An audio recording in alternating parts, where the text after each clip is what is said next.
बाबा का कार्य क्या है?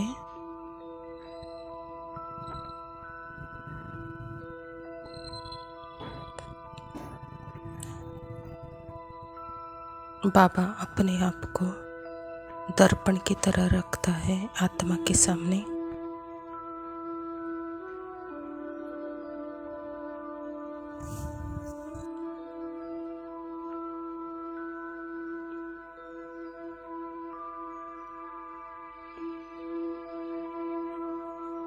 और कहता है, बच्चे, इस दर्पण में अपने आप को देखो।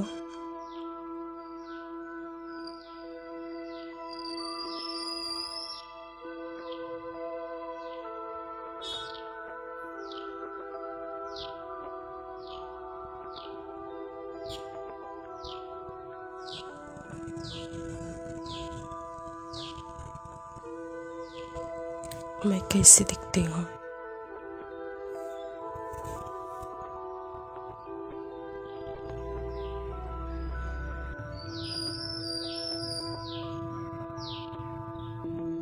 उस दर्पण में जब अपने आप को निहारती हूँ तो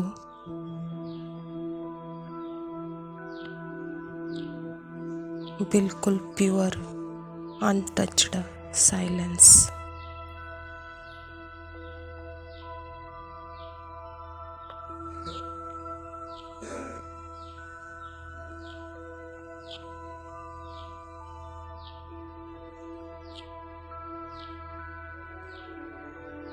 सर्व गुणों में, सर्व शक्तियों में भरपूर।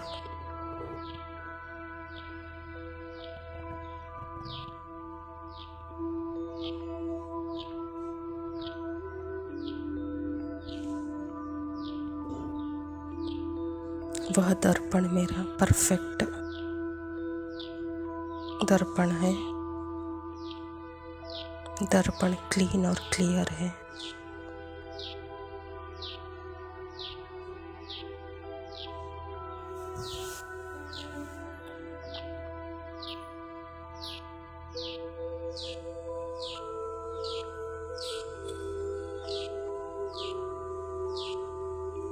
मेरा पिक्चर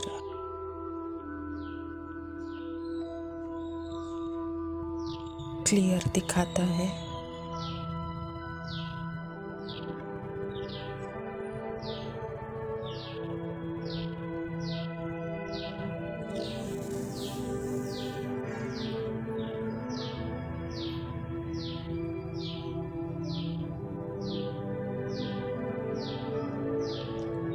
वहाँ मैं अपने गुण और शक्तियों से अपने आप को भरपूर देखती हूँ।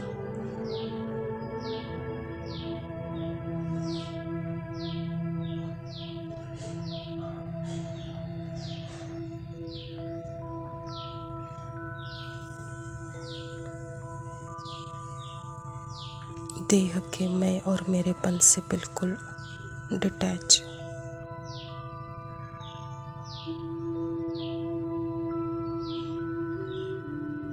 पार्ट के हर कर्म, हर संकल्प से डिटैच।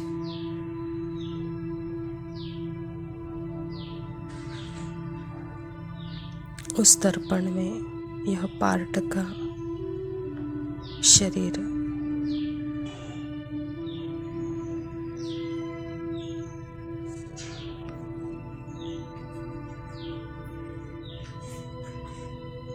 मन, बुद्धि, संस्कार, उसके संकल्प, उसका अर्थ दिखता ही नहीं है।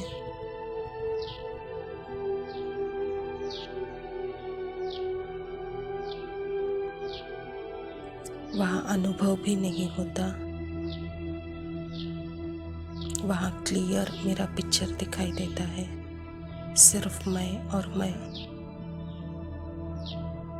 वहाँ मेरा कुछ भी दिखाई नहीं देता।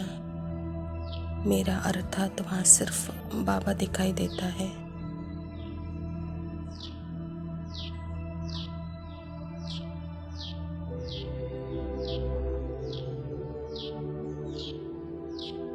मैं और बाबा एक दर्पण में दोनों का भी पिक्चर स्पष्ट दिखाई दे रहा है।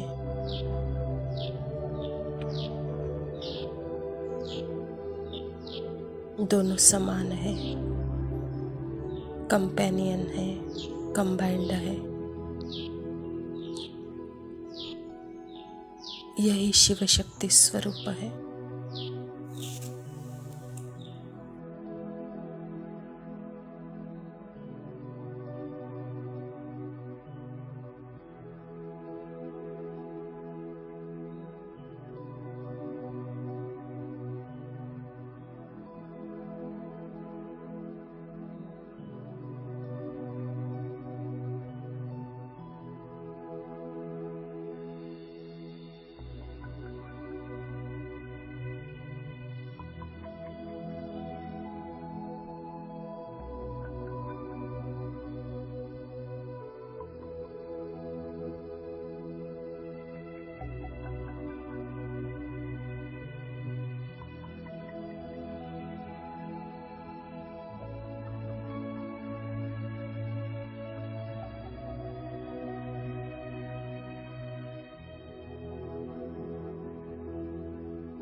ओम शांति।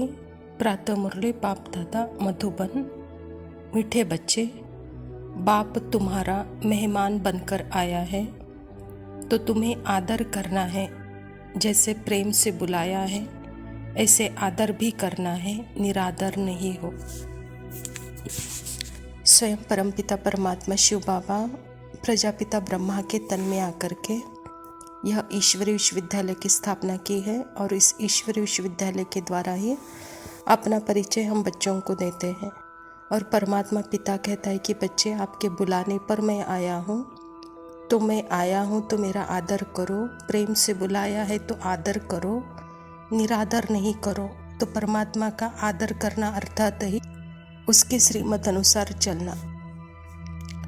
वह जो कहते हैं उसके डायरेक्शन को फॉलो करना।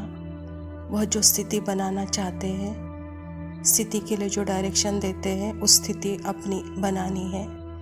तो यही जैसे कि परमात्मा के साथ हमारा रेस्पेक्ट है, प्यार है। प्रश्न है, कौन सा नशा तुम बच्चों को सदा चढ़ना चाहिए? यदि नशा नहीं चढ़ता है तो क्या कहेंगे? उत्तर है, ऊंचे ते ऊंची आसामी इस पतित दुनिया में हमारा मेहमान बनकर आया है। यह नशा सदा चढ़ा रहना चाहिए, परंतु नंबरवार यह नशा चढ़ता है। कई तो बाप का बनकर फिर संशय बुद्धि बन हाथ छोड़ जाते हैं, तो कहेंगे इनकी तकदीर। इस सृष्टि में सर्वश्रेष्ठ कहेंगे परमात्मा को। तो ऐसा परमात्मा पिता इस धरा पर अभी के समय में आए हैं। तो ऐसे पिता परमात्मा का कितना प्रेम से, आदर से, रिगार्ड, रिस्पेक्ट से उसकी हर बातें सर आँखों पर रख कर चलना चाहिए। तो बाबा कहता है कि बच्चे, लेकिन यहाँ पे उल्टा होता है। मेरे बच्चे मेरा ही निरादर करते हैं, उनको संशय बुद्धि माया बनाती है, कहता बाबा। और जो संशय बुद्धि बनते हैं वह जैसे कि अपने तकदीर को लकीर लगा रहे हैं। तो यहाँ परमात्मा के ऊपर हमको संशय बुद्धि नहीं बनना है।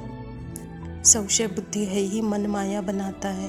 मन को परमात्मा नहीं चाहिए। मन को सदा यह देहाभिमान, देह के आकर्षण, देह के वस्तु, वैभव, पदार्थ, इसमें ही वह फंसा रहना चाहता है। न उसको न परमात्मा चाहिए, न उसको न आत्माभिमान स्थिति चाहिए। तो बाबा भी कहता है कि बच्चे, प्रीत बुद्धि विजयंते संशय बुद्धि विनश्यंते, कहता बाबा। तो प्रीत बुद्धि, आत्मा जब अपनी स्मृति में है तो जैसे कि परमात्मा के साथ प्रीत बुद्धि है, तो यहाँ विजयी अंती है। और संशय बुद्धि विनश्यंती है, कहता बाबा। धारणा के लिए मुख्य सार है। पहला पॉइंट है, सदा हाईएस्ट अथॉरिटी बाप की याद में रहना है। विनाशी देह को न देख देही अभिमानी बनने की मेहनत करनी है। याद का सच्चा सच्चा चार्ट रखना है। बाबा कहता सारे दिन में अपनी दिनचर्या ऐसी बनाओ जहाँ याद और सेवा में सदा बिजी रहो। और बाबा कहते कर्म करने से पहले सदा अपनी देही अभिमानी स्थिति है या नहीं, इसी अवस्था को जमाने के लिए मेहनत करो कहता बाबा। इसका सच्चा चार्ट रखो।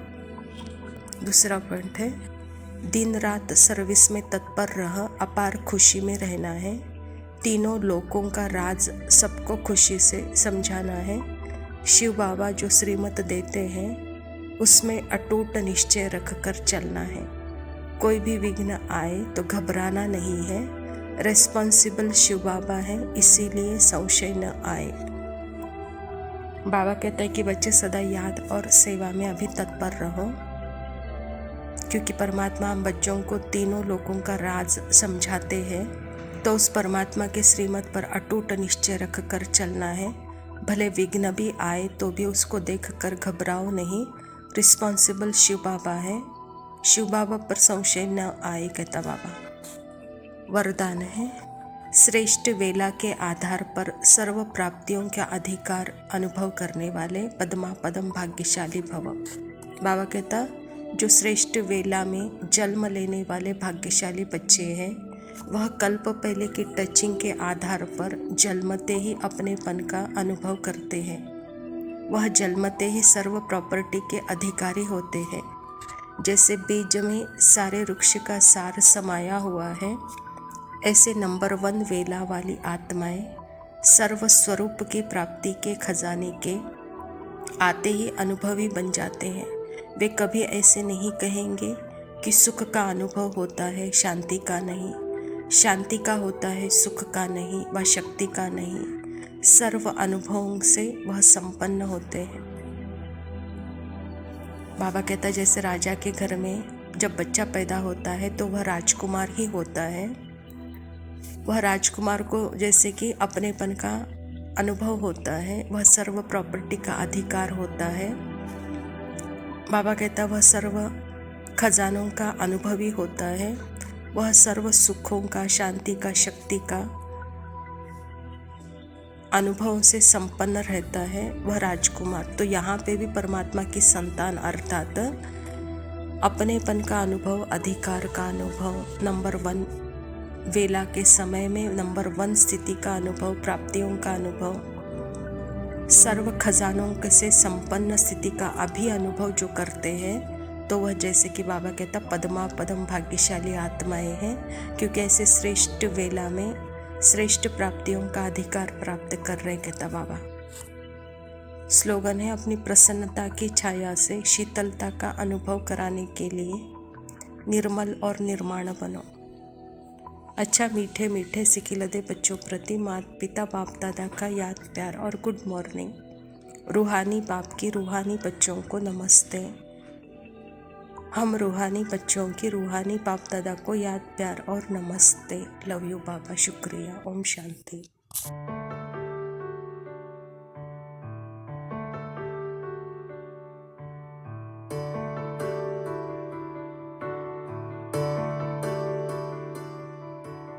अभी मुझ में कहीं बाकी थोड़ी सी है जिंदगी, जगी धड़कन नहीं, जाना जिंदा हूँ मैं तो अभी। कुछ ऐसी लगन इस लम्हे में है, ये लम्हा कहाँ था मेरा, अब है सामने, इसे छू लो जरा, मर जाऊं या जी लो जरा, खुशियाँ चूम लूं या रो लूं जरा,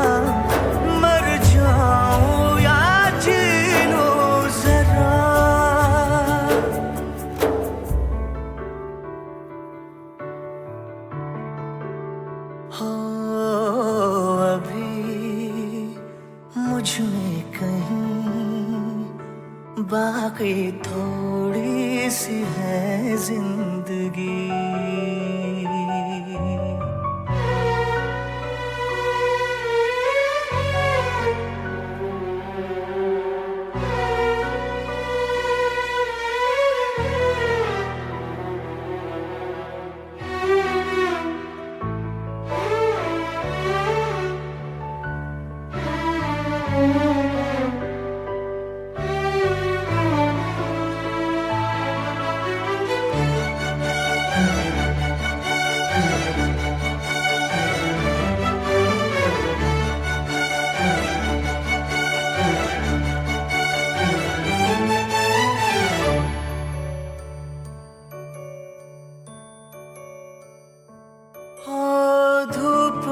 जलते हुए तन को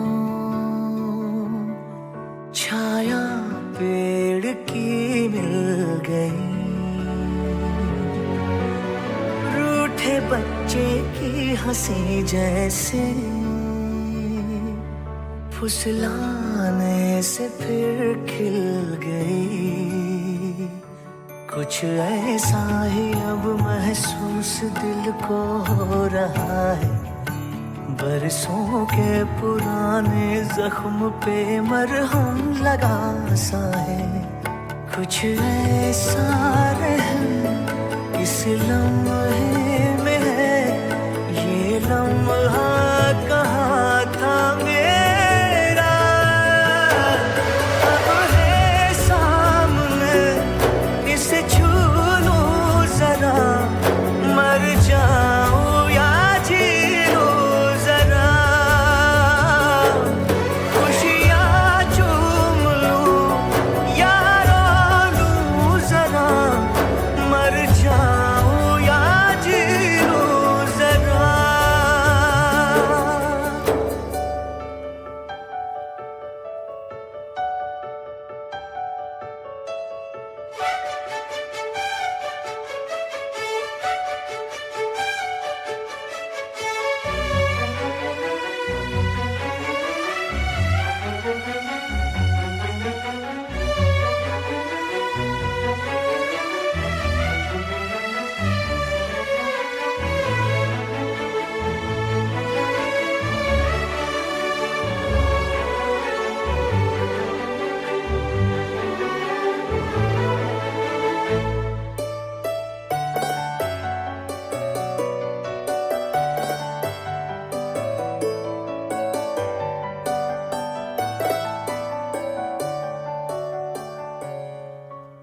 डोर से टूटी पतंग जैसी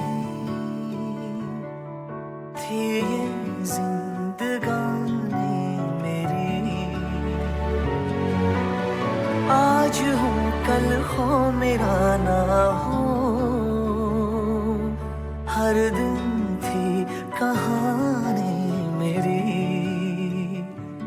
एक बंधन नया पीछे से अब मुझको बुलाए, आने वाले कल की क्यों फिक्र मुझको सता जाए। एक ऐसी चुभन इस लम्हे में है, ये लम्हा